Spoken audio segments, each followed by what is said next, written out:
This week what I want to talk about is again working on our jobs, education, and budget focus here on the State Senate, talking about workers' compensation. And it's a really important component in making sure that our employers are competitive in what is a very competitive global economy. A lot of times when we're talking about workers' compensation, you might also hear L&I issues, and that is Labor and Industries, who actually runs the workers' comp system. In this case, Washington State is number one, but we really don't want to be number one in this area because number one means we are the most expensive state in the nation when it comes to our workers' compensation program. In fact, we have industries out there such as logging where the cost just for the workers' compensation is over $19 an hour. So before you even pay a single worker a dollar, you already have that kind of expense going forward, and it makes it very hard for us to compete in some industries that have long been tradition here in Washington State.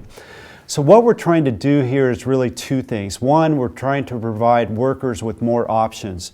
Instead of just handicapping them with a process where they really have no options as far as trying to figure out what is that next career if I was injured in the last one. How can I go to college and find the skills necessary to really step up to that next level and do something that I can still do instead of staying at home and not being a productive member of society like so many of these people want to do. They want to get out there, work, they want to get out there, contribute, and just for the dignity of their family, they want to be an important member of society and show their family how important it is to have that strong work ethic that is a central component to so many of our citizens here in this state. But what we've seen in the workers' compensation so far is over the last 10 years, Washington State has experienced a 66% increase in rates. This is far beyond any other state out there.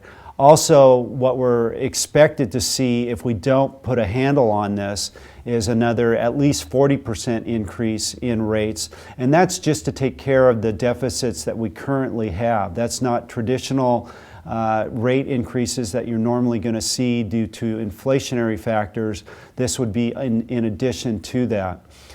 Washington, when it comes to workers' compensation, there's always a lot of debate about it, whether it's a good thing or bad thing. The thing to remember is what we're really trying to do is provide a voluntary system. Nobody's forced into this.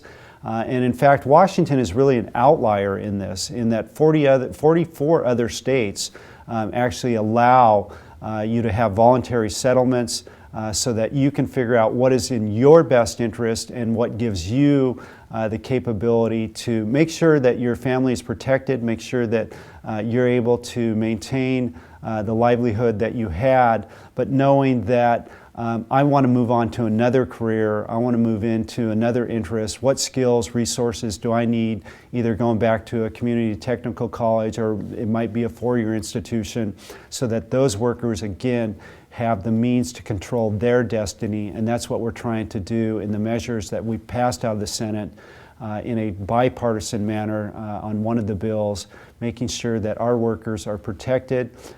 They have those options, but we have the cost containment to make sure that Washington is competitive so we continue to have employers want to come to our state and not leave our state.